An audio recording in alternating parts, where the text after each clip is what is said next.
Thyroid disease అండి. Thyroid డిసీజ్‌లో రకరకాలు ఉంటాయండి. Hypothyroidism, hyper thyroidism. హైపోథైరాయిడిజం అనేది తరచుగా చూస్తున్నాం. ముందు థైరాయిడ్ డిసీజ్ అనేది ఆడవాళ్ళకి మాత్రం అన్నట్టుగా అనుకునేవాళ్ళు. అలా ఏం లేదండి ఇప్పుడు. థైరాయిడ్ చాలా ఎక్కువగా పెరుగుతుందండి థైరాయిడ్ ప్రాబ్లమ్. 90% వరకు హైపోథైరాయిడిజం.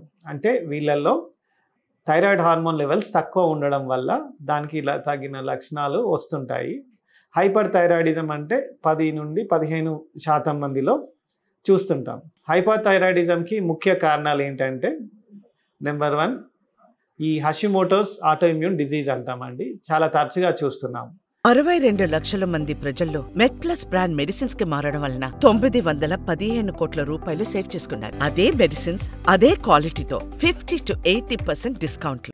వీళ్ళలో ఆటో యాంటీబాడీస్ అంటాం. అంటే ఈ యాంటీబాడీస్ అనేవి మన థైరాయిడ్ని ప్రొడ్యూస్ చేసే సెల్స్ మీద యాక్ట్ చేయడం ద్వారా తగినంత థైరాయిడ్ హార్మోన్ జనరేట్ కాదండి బాడీలో. తద్వారా ఆ మనిషిలోని థైరాయిడ్ హార్మోన్ లెవెల్స్ తగ్గి హైపోథైరాయిడిజంకి లోన్ అవుతారు.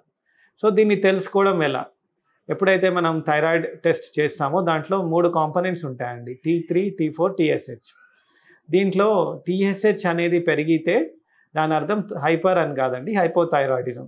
అంటే బాడీలో థైరాయిడ్ శాతం తక్కువ ఉంది, మనం బయట నుండి ఇవ్వాలని అర్థం. హైపర్ థైరాయిడిజంలో T3, T4 ఎక్కువగా ఉండి TSH తక్కువ ఉంటుంది. సో ఈ యాంటీబాడీ టెస్ట్ ఒకటి ఉంటుందండి. యాంటీ-TPO యాంటీబాడీ టెస్ట్ అనేది ఉంటుంది. యాంటీ థైరాయిడ్ పెరాక్సిడేస్ యాంటీబాడీ అని. ఎప్పుడైతే ఈ యాంటీబాడీస్ పాజిటివ్ వచ్చాయో మీ లోపల ఆటో ఇమ్యూన్ థైరాయిడ్ ప్రాబ్లం ఉన్నట్టు మనం అర్థం చేసుకోవాలి. ఎందుకంటే ఆటో ఇమ్యూన్ థైరాయిడ్ ఉన్న వాళ్ళల్లో ఇది టెంపరరీ ట్రీట్మెంట్ కాదండి. చాలామంది ప్రెగ్నెన్సీలో నాకు థైరాయిడ్ వచ్చింది, తగ్గింది, నేను కొన్ని రోజులు వాడాను, తగ్గిపోయింది, అలా ఉండదు. మేము ఎప్పుడైనా ఫస్ట్ థైరాయిడ్ హార్మోన్ టెస్ట్ చేసి దాంట్లో థైరాయిడ్ హార్మోన్ తగ్గితే నెక్స్ట్ రివ్యూకి వచ్చినప్పుడు ఈ యాంటీ-TPO యాంటీబాడీస్ చేయించేసి రమ్మని చెప్తాం.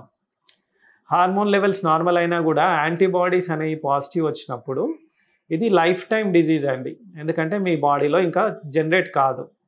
అంతేగాని మీరు ఒకసారి నార్మల్ రాగానే ఆపేయాలనేది కాదు. డాక్టర్తో రెగ్యులర్గా ఫాలోఅప్లో ఉండండి.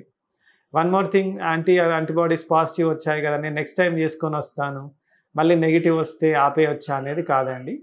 యాంటీబాడీస్ అనేవి లైఫ్ టైంకి ఒకసారి చేసినా చాలు. ఒకసారి పాజిటివ్ ఉన్నాయంటే మీ థైరాయిడ్ గ్లాండ్ అనేది జనరేట్, అంటే మీకు తగినంత అవసరం ఉన్నంత జనరేట్ చేయకపోవచ్చు. కాబట్టి మనం బయట నుండి తీసుకోవాలి. అదేవిధంగా హషిమోటోస్లో హైపర్ అంటే మాత్రం ఎక్కువగా హార్మోన్ జనరేట్ అవుతుంది. హషిమోటోస్ ఆటోఇమ్యూన్ హైపోథైరాయిడిజం అన్నప్పుడు ఇది లైఫ్ లాంగ్ ట్రీట్మెంట్ అండి. ఎందుకంటే యాంటీబాడీస్ థైరాయిడ్ని ప్రొడ్యూస్ చేసే సెల్స్ మీద ఉంటుంది కాబట్టి ఖచ్చితంగా లైఫ్ లాంగ్ ట్రీట్మెంట్ వాడాలి. వీలైనంత వరకు అంటే 6 వారాల నుండి 2 నెలలు, లేదా ఇప్పుడు మీకు నార్మల్ వచ్చాయనుకోండి ప్రతి 3 నుండి 6 నెలల మధ్యలో టెస్ట్ చేయించుకుంటూ డాక్టర్ గారిని కలిసి ఆ డోస్ అనేది నిర్ధారించి ట్రీట్మెంట్ తీసుకోవాల్సి వస్తుందండి.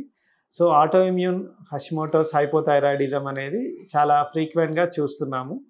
అదేమీ కంగారు పడొద్దండి, ఇదేం పెద్ద డిజీజ్ కాదు. బాడీలో జనరేట్ కానప్పుడు బయట నుండి ఒక చిన్న ట్యాబ్లెట్, అది కూడా ఉదయాన్నే లేవగానే ఎంటీ స్టమక్లో తీసుకోవడం ద్వారా మీరు ఎలాంటి ప్రాబ్లమ్స్ ఫేస్ కాకుండా ఉండొచ్చు. హైపోథైరాయిడిజం ఉన్న వాళ్ళలో ముఖ్యంగా మనం చూసేది బరువు పెరగడము, జుట్టు రాలిపోవడము, ఆడవాళ్ళలో పీరియడ్స్ ఇర్రెగ్యులర్గా రావడము, నెక్స్ట్ ఈజీగా అలసిపోయినట్టు అనిపించడం, ఈజీ ఫ్యాటిగబిలిటీ అంటాము, నీరసంగా ఉండడము, చిరాకుగా ఉండడము, ఇవన్నీ థైరాయిడ్ లక్షణాలండి. ఈ లక్షణాలు మీ లోపల కనిపిస్తే వెంటనే డాక్టర్ని కలవండి, లేదా థైరాయిడ్ టెస్ట్ చేసుకొనన్నా డాక్టర్ గారిని కలవండి.